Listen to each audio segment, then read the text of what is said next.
derivative, this tangent line is going to help us, or this derivative here, it's not your usual derivative. It's actually dy dx, and since your equations here are functions of t,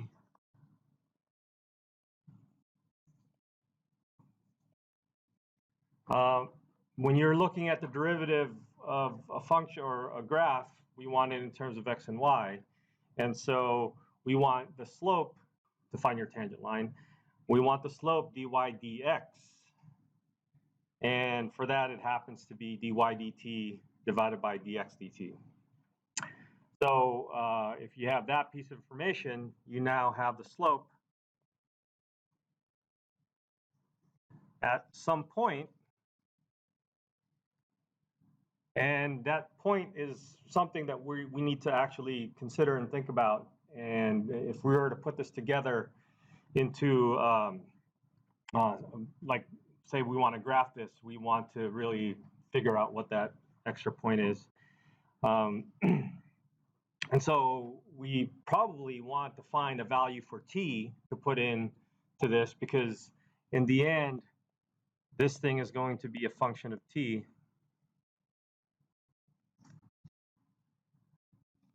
And we're going to have to put in value of t. And, you know, for an equation of a line, you need, what do you need for an equation of a line? Slope and intercept or point. The intercept is a special point where x is equal to 0, but any random point will do, and you get the point and a slope, and then you can find the equation of a line. So we're going to need to find a point as well. And again, the x and y value are functions of t, so we can find those points from the function of t. So now let's, I guess the best thing to do is look at an example to see how this thing comes into play. So let's take a look at an example here. Let's choose the first one.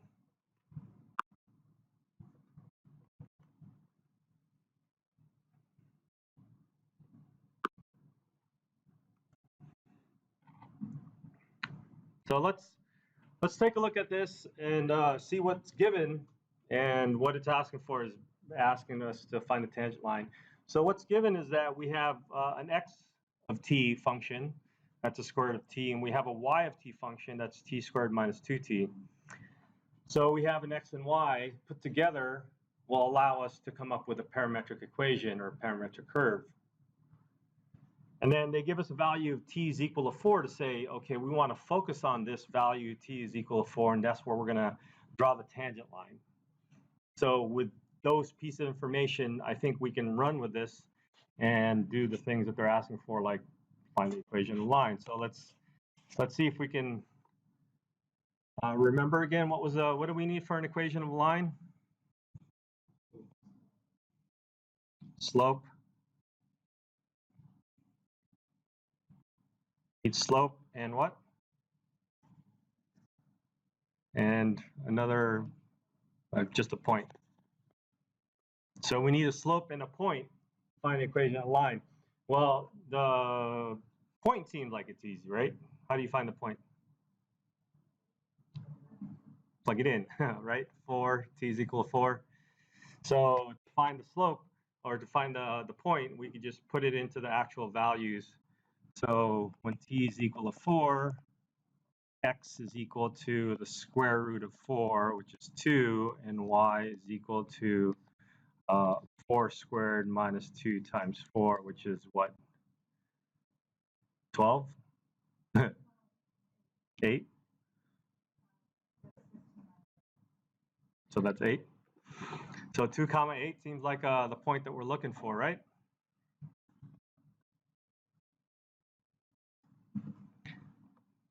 Good. All right, so now let's take a look at the slope. And for that, we need dy dx.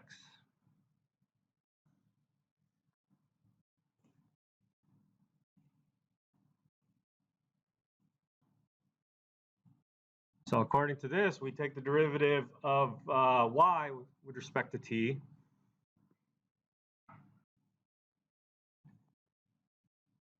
and put that in the numerator and take the derivative of x with respect to t. So it's a derivative of y with respect to t. What is it? What? 2t minus 2. And the derivative of x with respect to t. Negative half. X to the negative half. T to the negative half.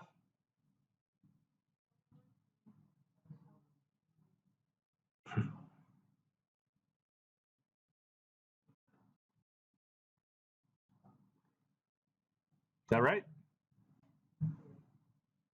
Yes. Should be negative 1/2.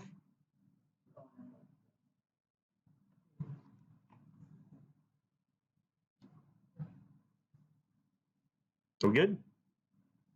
Okay. So if you're just looking for the derivative, you could just probably type it in the web assign just like this, and then they'll give you full credit. We do want to put a value in for t, and so we might be to our benefit if we simplify it a little bit, right? And so I think the 2 and the 1/2, do they cancel? It become 4, right? And then the t to the 1/2 in the denominator can just go up in the numerator, and you can decide to multiply that out or not. So I'm going to factor out a 2 from the numerator and take this 1/2 as part of that. So that'll just be a 4. T to the positive 1/2, or square root of t, goes up in the numerator. And then I just have a t minus 1 because I had already factored the 2 out. Or whatever, however you want to do it. Doesn't matter. But at this point, I have the slope for a general t. Okay? I'm specifically looking for the slope at a particular point. So what's the last thing I need to do? Plug in the value for t, which in this case is equal to 4. So we have 4 times square root of 4, and then 4 minus 1. So 8 times 3 is 24. Does that look okay?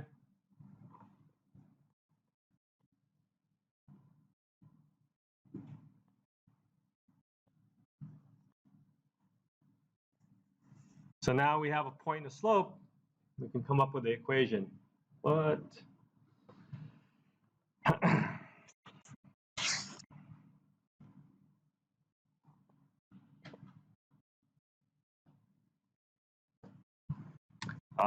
I just want to keep it simple and not bother simplifying it, but using the point slope formula, I think this would be a valid equation for your line. Yes? That's dx.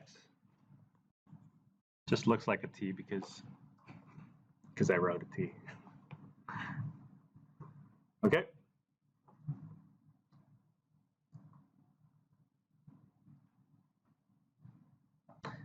So, questions so far?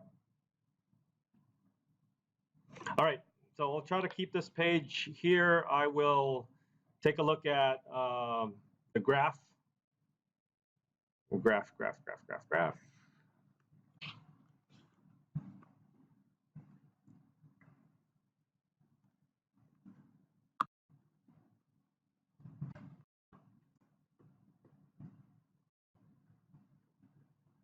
There's the last bit of the work in case you still want to see it. We have the function, what is it, the square root of x, I guess t, times t squared minus 2t. Is that right? And we're going to go, we want at least 4. So if I were to graph this, I probably want to go a little bit farther and to take a look at how this thing might look like. Looks like it shoots up a lot, so might want to control it. The other thing you can do with something like this in Desmos is to have a controller slider so that you can figure out where you are at any particular value.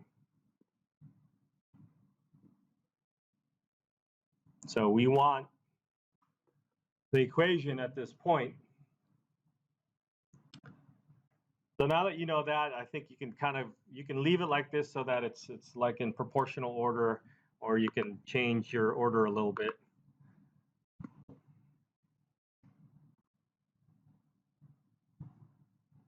Say your x goes from 0 to, where are we, 5, 6, 7? Then maybe your y just goes from 0. Well, I think this is good. So we're focused at that point right here, and we want to draw that equation and make sure it's going to end up being tangent to it. So equation y minus 8 is equal to 24 times x minus 2, and it looks pretty good, right? Might help if we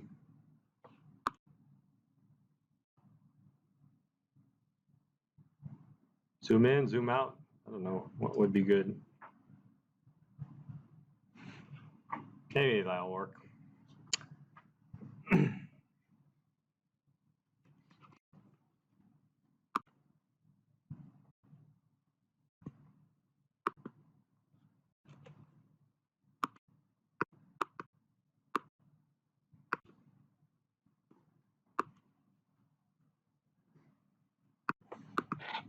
So that we can identify the graphs of the original parametric curve.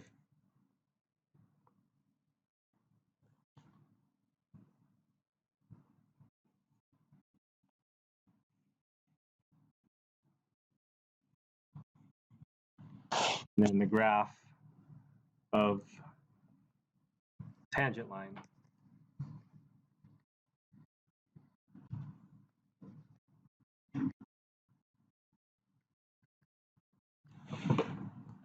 You guys will get used to my handwriting after a while. Right? Can you read it? No, I can't either, but you guys know what I'm saying as I'm saying it. All right, questions? Tangent, right? Just derivatives, stuff like that. So now let's take a look at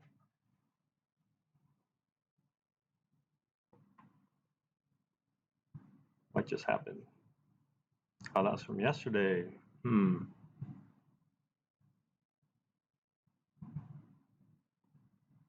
Oh, I see what happened.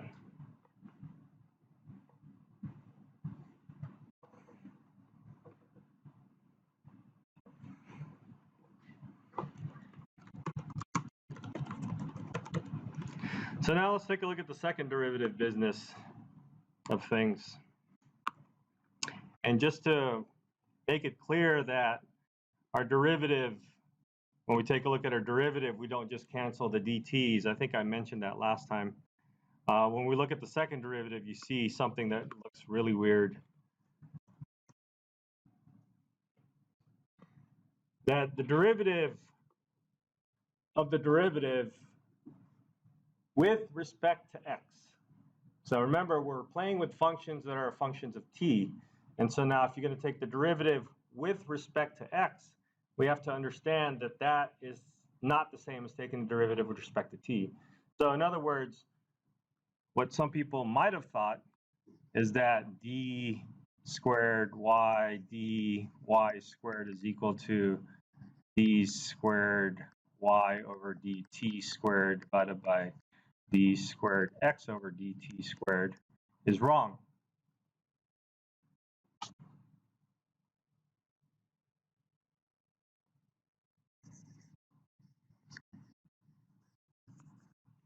It's not that. Instead, it's a little bit more complicated because you're actually taking the derivative with respect to x of the derivative that you've already taken with respect to x. And when you're taking the derivative with respect to x, there's an extra dx dt here. So what you want to do is you want to take the derivative of your first derivative with respect to t, and then divide that by the derivative of x with respect to t. Okay? Yes. To take the second derivative of y with respect to x, which is what we're looking for, and we do this in this particular scenario to find concavity because we're looking at shapes in terms of x and y's. We want to take the derivative of the first derivative with respect to x. And doing it this way where it's incorrect is assuming that you're taking the derivative with respect to t. And so what we want to do is take the derivative with respect to x. And so to do that, you're really taking the derivative of the first derivative with respect to x.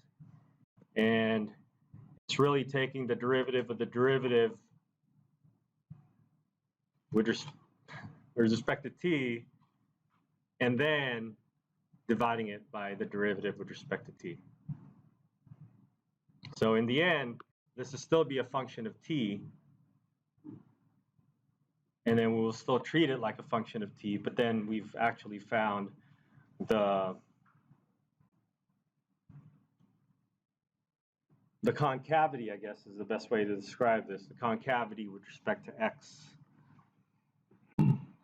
All right. Now we can take the same problem, but let's see if we have another example here. I think maybe let's take a look at this one. Let's keep playing with polynomials. I think it's easy instead of trying to go into some trig stuff. All right, we want to take the derivative of this. We want to find the second derivative, and we want to find out when it's concave up and concave down. So that idea of finding out where things are concave up and concave down is based on the d squared y dx squared, the second derivative with respect to x. So according to this formula, the first thing we need to do is we need to find the derivative with respect to x, the derivative of y with respect to x. So we need to find out what this is, because we're going to take the derivative of that with respect to t, and then we're going to divide by the derivative of x with respect to t. All right, so dy dx from the previous page, this is the first derivative, remember, so we're dealing with just the first derivative, and so that's d, oh, can I just start using primes? I'll just use y prime of t divided by x prime of t, and that's just the derivative of the y and then divided by derivative of the t. I think this is 2t minus 1 for the derivative of y, and then this is going to be 3t squared. That's it. Is that correct? Okay.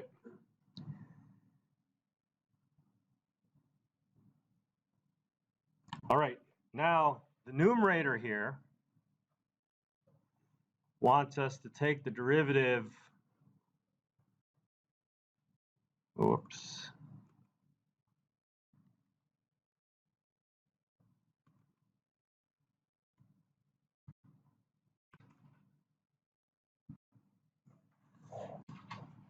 Wants us to take the derivative of dy dx with respect to t. So d dt of dy dx is the same thing. Well, it's that d dt,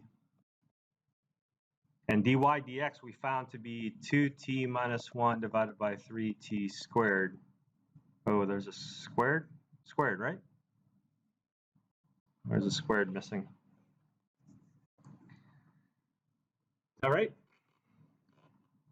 I think that's a quotient rule or something. So that's low 3t squared d high minus high d low all over 3t squared squared.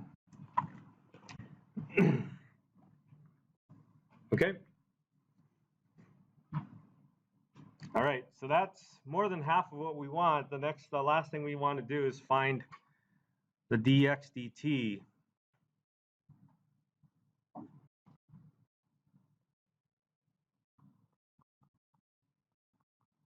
We actually already did that, right? That's 3t squared.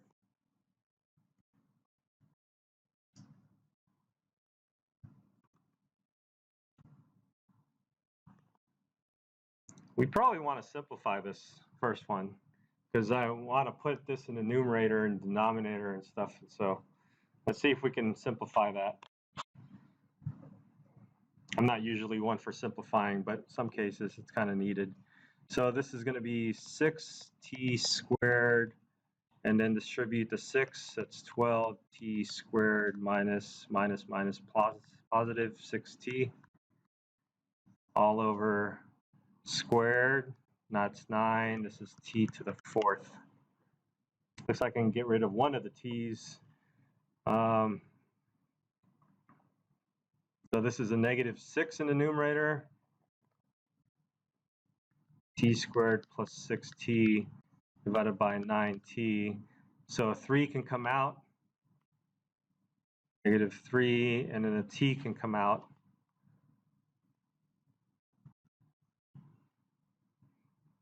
So negative 3t plus 3 came out. So this is a 2.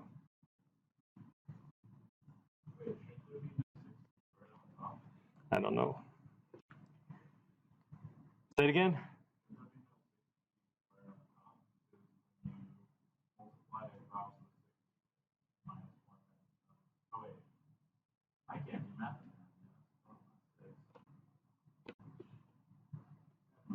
Does this look okay? Yeah. Then? So the 3 t's would just cancel.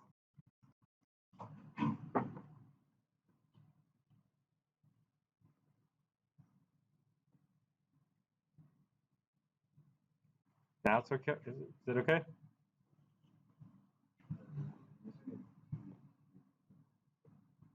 T cubed. So 1t came out, so there's still t cubed. Is that good?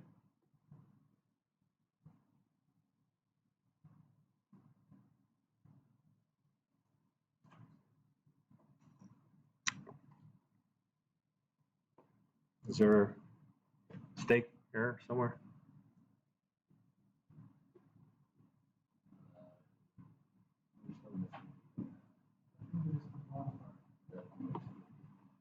Oh, okay, yeah. So let's put it together. So this wasn't together yet. I was just still working on the numerator here. But the final answer is what you guys were talking about, right? So putting it all together, the d squared y over dx squared is going to be this thing in the numerator, minus 2t plus 2 divided by 3t cubed, after it got all simplified, divided by this thing in the denominator, 3t squared, right?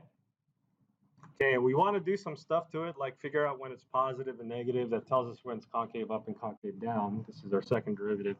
So it might be good to put it all together. It looks like we're going to have a 9t to the, do we add, subtract, to the 5th?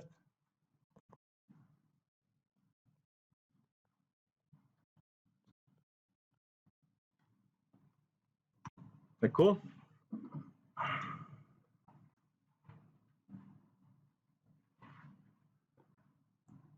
All right, so when do we know that when this is positive, when this is negative, stuff like that?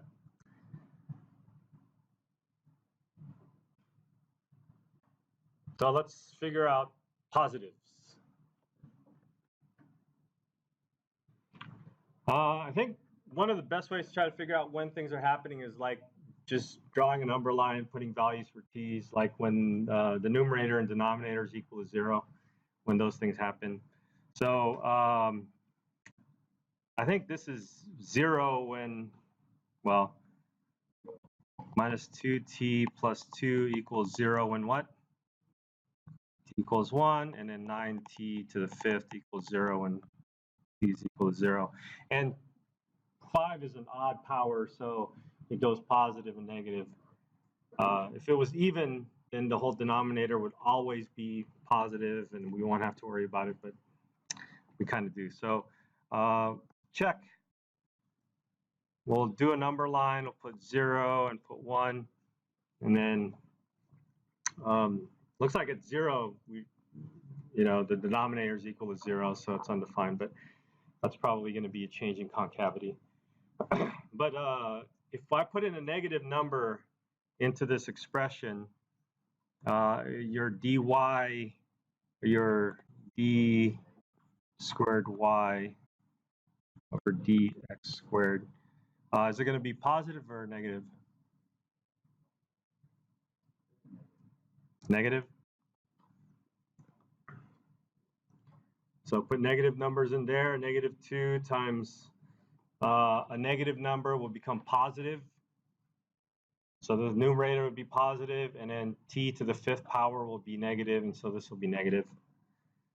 And then if we put a number between 0 and 1, that's going to be positive. That makes the denominator positive. And how about the numerator? If we put a number between 0 and 1, that'll be positive. So positive and a positive. And then if we put a big number like 100 in there, the numerator will be negative. It'll dominate. And then the denominator would also be positive because it's in the positive side. So negative divided by positive. So it looks like it's going to be concave down for t values. These are t values that are less than 0.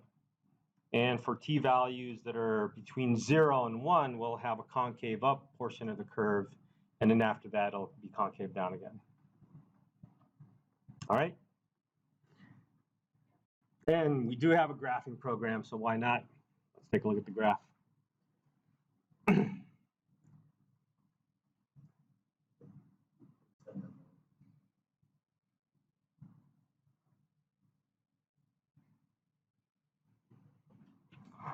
We have our function.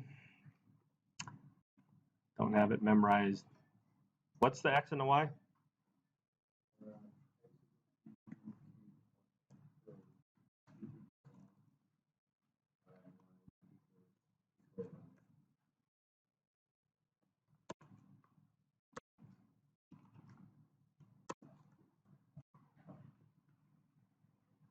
We want to include negative and positive values here, so let's go from negative minus 2 maybe to past 1, so 3 or 4. Let's just go to 3, 2, 3.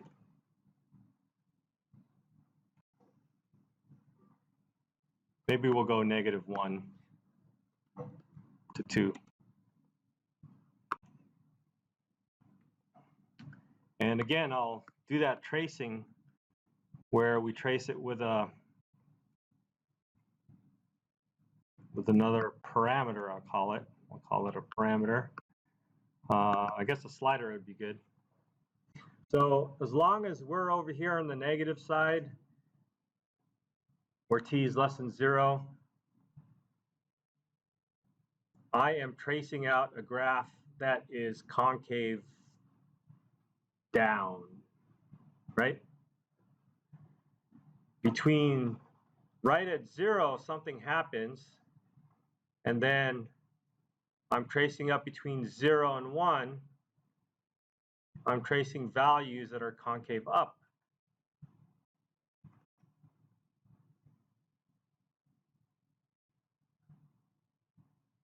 So right in this little spot over here, we have a concave up graph.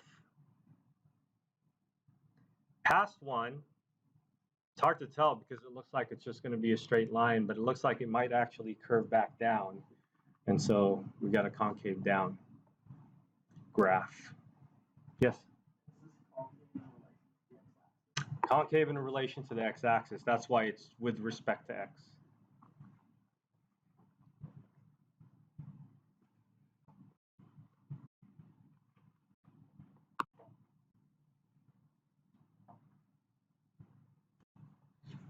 So actually 1 is right here, right at 2. Okay.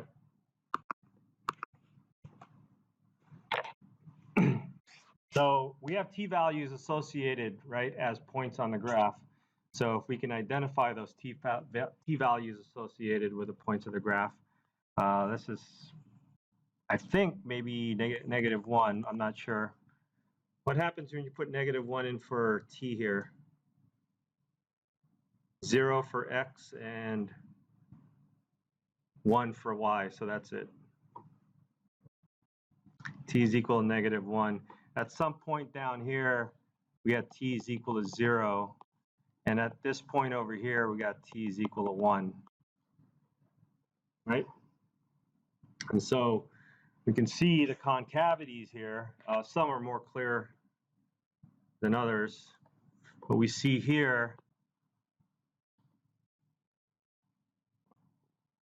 we have a concave down portion of the graph. Over here, slightly concave up portion of the graph. And then beyond that, again, hard to tell because it looks like it's being stretched out, but it looks like it is. According to the second derivative, mathematically, this is concave down. Okay? Interesting? All right, there's more. Whether you want to or not.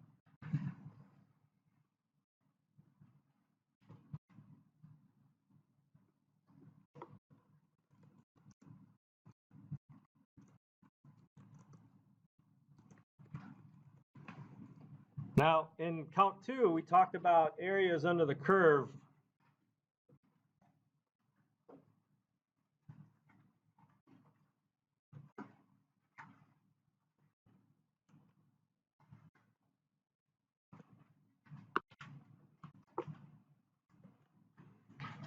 As an integral of something, and then we found the area between the curve and the x-axis, and then we did some positive, negative, and whatever else you had to do to figure out when it's below the x-axis, above the x-axis, and a bunch of other things. So what we could do is we could try to mimic that same concept, same idea, where instead of given a function y is equal to f of x, we're going to be given a function x is equal to x of t and y is equal to y of t, so parametric equations. And to do that, it's almost like a straight shot transfer of notation. So our y is equal to f of x notation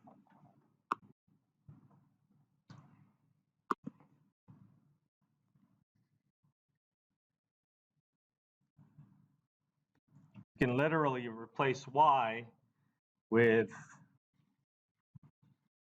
y of t.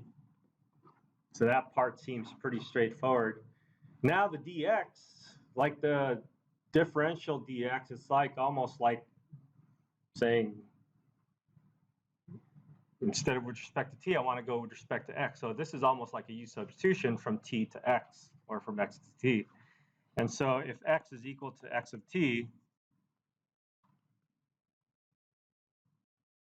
then the differential dx is going to be the derivative of this thing times d, whatever the independent variable is. So you can see that transfer of notation almost directly in the integrand. So now the only tricky part is that my a to b are values of x. X equals a and x equals b.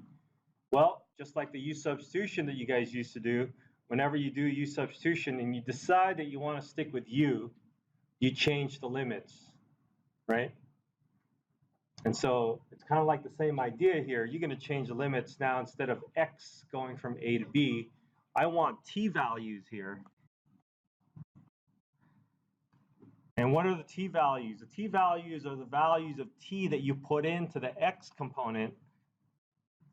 It's the value of t that you put into the x to get a, and the value of t that you put into the x to get b. Whatever those are will be your limits with respect to t. Okay, so you're kind of your parametric equations allow you to draw the graphs in a lot of different ways, and it doesn't have to pass a vertical line test, and there's all kinds of crazy stuff that could happen. When you're trying to find the area under the curve, you're restricting yourselves as limits from x value to another x value. And so what you have to do is now you want to control your x value. You want to go from one x value to the other x value, but your parameter is a t parameter. So you have to find what value of t am I going to be so that I'm in one x value, and what value of t do I need to be so I can be in the other x value, and those will be your new limits for your integration. Okay, everything else is taken care of in the integrand. The f of x and the dx already got replaced, and so we have to replace this as well with a t value. So let's take a look at an example for this. Should we brave into the sine and cosine? Nah. You guys can brave into that for homework. I'm going to take the easy problems.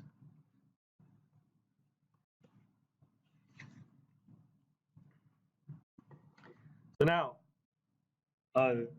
the x value goes positive, negative, and then positive again, or whatever. It looks like it's a parabola, right? And it looks like it's a parabola opening upward. So maybe it doesn't go negative, but it goes down and it goes back up. So something is happening to this, and then the y value is just a positive value that goes up. So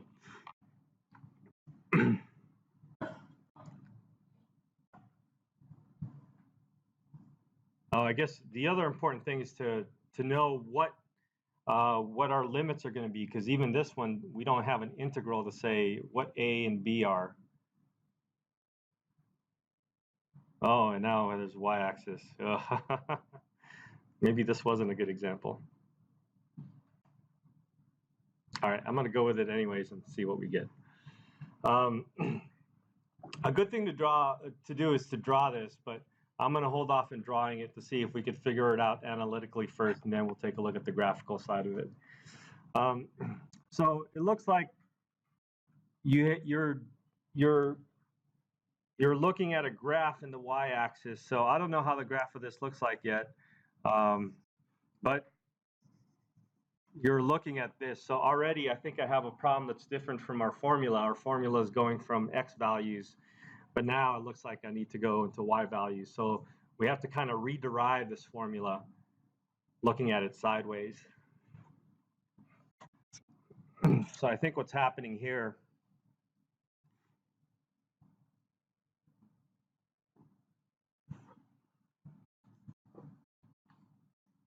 is we're going from c to d, and then now we have x as a function. I'll use f. I'll use g. Doesn't matter. A function of y. And so the area here is going to be the integral from c to d of g of y dy. Now what we have to do is we have to change this all into the parametric equations of things. And if it looks like it's something here in the y-axis, we probably will be intersecting the y-axis at some point, I think, I hope. So let's see if that's the case. What is the y-axis? X is equal to 0, right? So I might be interested in finding out when x is equal to 0 for these things to give me an idea of when things are happening. So let's write down the reasoning. What's the reasoning again? Find intersections with y-axis, and that happens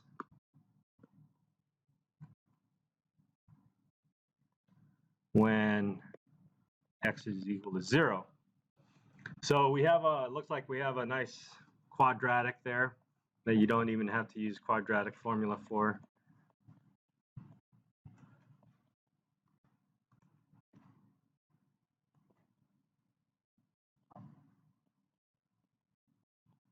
So 0 and 2.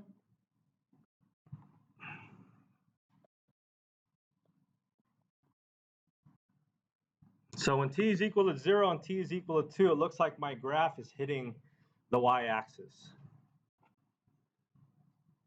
Now where it hits it, I don't know, but we can certainly find out. So when t is equal to 0, x is equal to 0. When t is equal to 2, x is equal to 2. Now let's figure out what happens when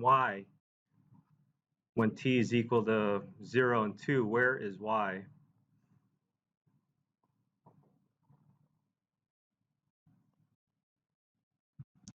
So y of 0 is 0. So it looks like we have the point 0, 0. These are x, y points. And when t is equal to 2, y is equal to square root of 2. So what's this point? So the x is equal to 0. Remember, when t is equal to 2, x is equal to 0.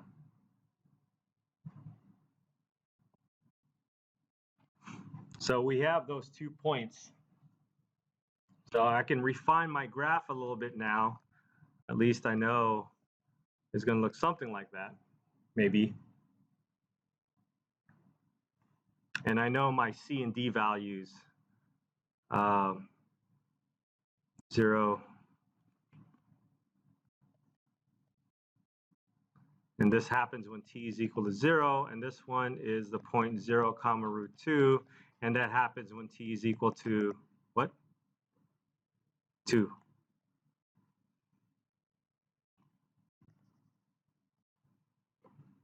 Okay, so I have my t values. What's going to go inside of the integrand?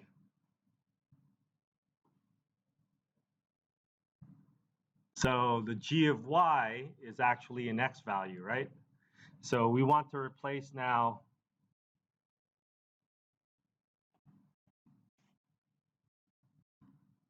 g of y dy, and g of y was x.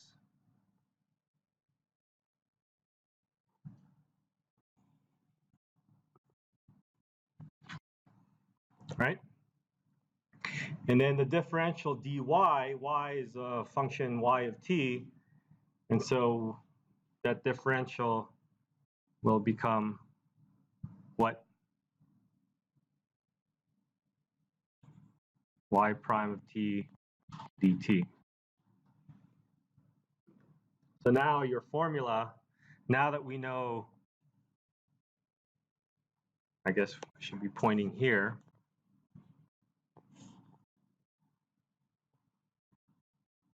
We know these 2 pieces of information. Our area then is going to be equal to the integral from 0 to 2 of x of t times y prime of t. That's an easy derivative in your head, right?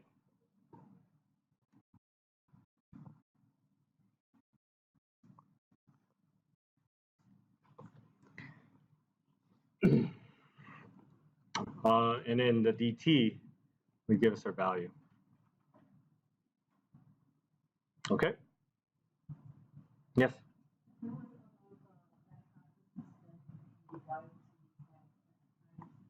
Yep. That's this business. So the example that they had here is above, it's above the x and then going to the x-axis. And I happen to pick the one that was along the y. I was going to say just tilt your head to the right, but it's not as easy as that. That's the idea.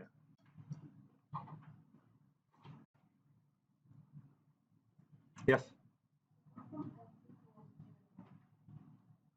Oh, because I just made up a function g, whatever that is. Was that a good answer? Yeah. And in this case, g, so the other issue, we didn't talk much about this, but another way to think about this is, I didn't talk about this, but you'll have homework on it. Sometimes you might be interested in, quote, eliminating the parameter t. So by eliminating the parameter t, all you would have is x and y. And with x and y, you can graph the relation. It might be an implicit relation, it doesn't pass a vertical line test, but you can still have a relation between x and y, graph it, and then we can have the same results. Okay, so now that I mentioned it, I feel like I have to do it. So before we do that, if you understood what I said, let's do this first, and let's take a look at the graphical point of view of what's happening here. And then we'll take a look at eliminating the parameter and looking at it from a graphical point of view, and hopefully we get the same picture. So back to our graphing program.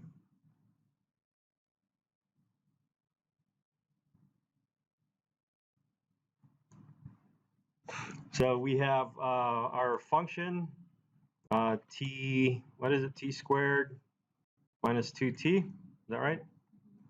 And then square root of t. This thing went from 0 to something, so let's go from 0 to 2. Let's go from negative. Is it going to be negative? No, I can't put a negative. It's not part of the domain. Let's just go from 0 to 2.5. Oops. So clearly, so it looks like it's going to be on the other side of this. So when we do this integral, we're probably going to get a negative number.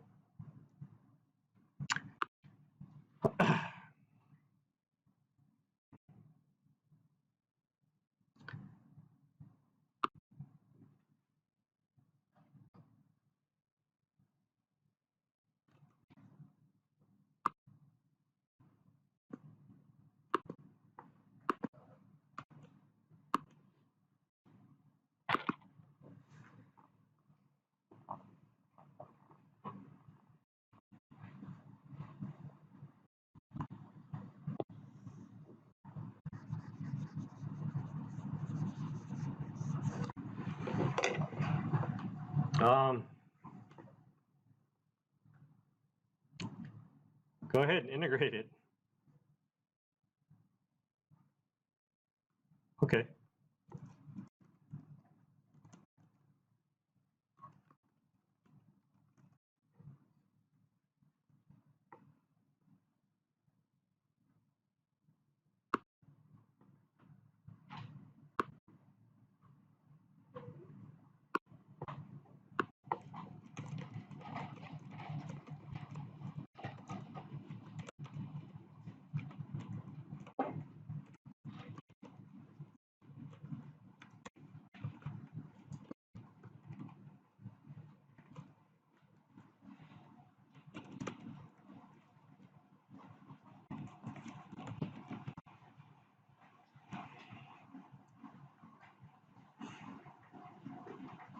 It's negative, so that's a good sign that we're doing things correctly.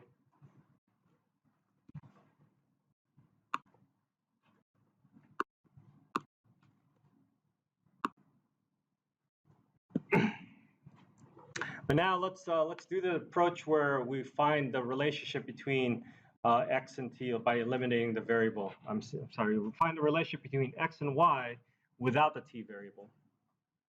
So let's take a look at this equation again. And how do you think we can eliminate the variable here? Let me see.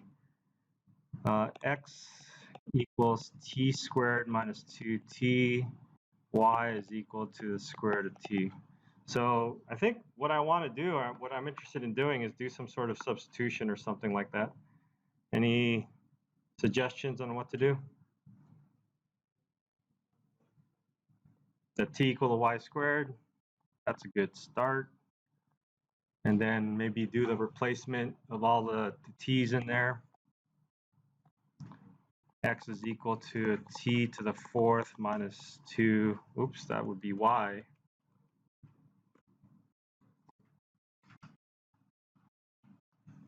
Right?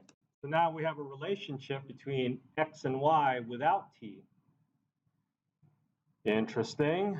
Let's graph it.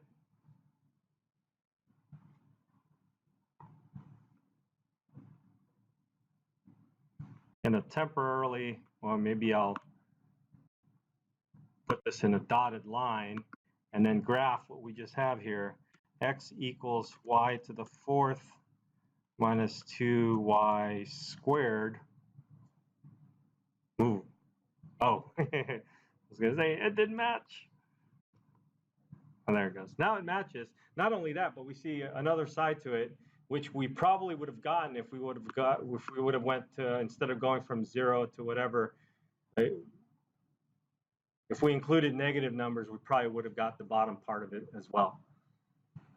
Anyways, this is your relationship, and then this is the area that we're looking for.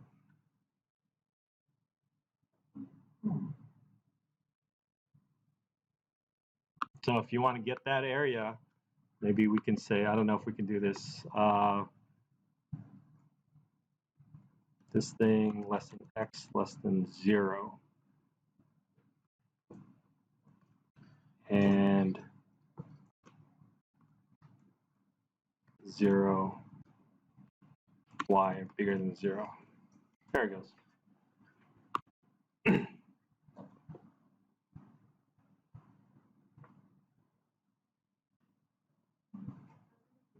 Yes?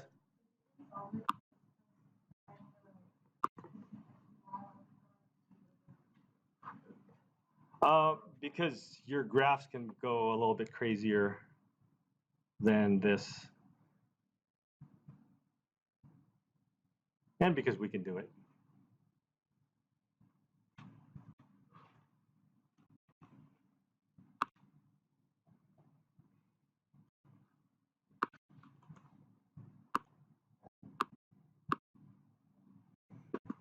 Okay, any questions?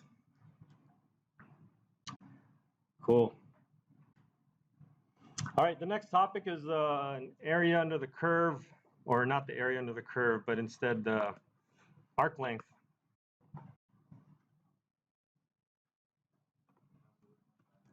I know. So I guess we're not going to say much about it, but at least you can have the formula for it.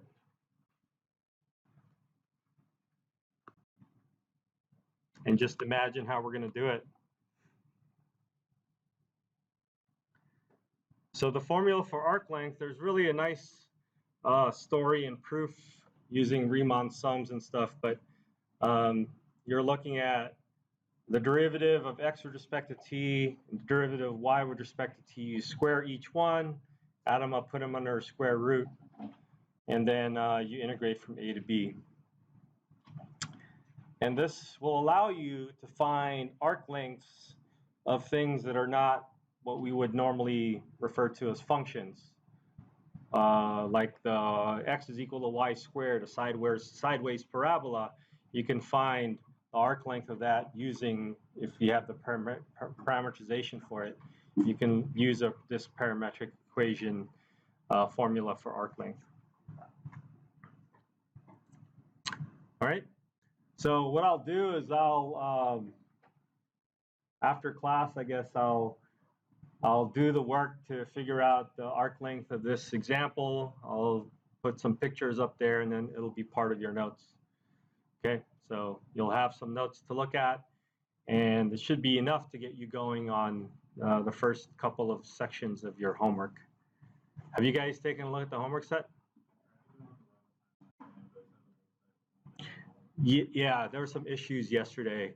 There was my math 251 class was having issues, and then I checked it, and then they had like "oops, sorry" or some weird try to be hip sign. Anyways, it was working this morning, so I think it's working now. Okay. Any other questions? So if you notice, there's homeworks and there's lab problems. And so for chapter 10, I don't have any lab assignments, but for chapter 12, I do. And the idea for lab assignments is that you need to get those done before class because that's like your reading. There are no extensions for lab assignments. Homework, if you ask nicely and say please, I might extend it. I think there's 7 extensions or something like that is in my syllabus to say. So you can get up to 7 homework extensions, but for labs, there are no extensions because you just need to do it before you come to class. Okay. Take a look at the homework assignments and the lab assignments and look at the due dates, see if they are corresponding to how we're running this class. And if you have any issues, just send me an email. Okay. See you on Monday.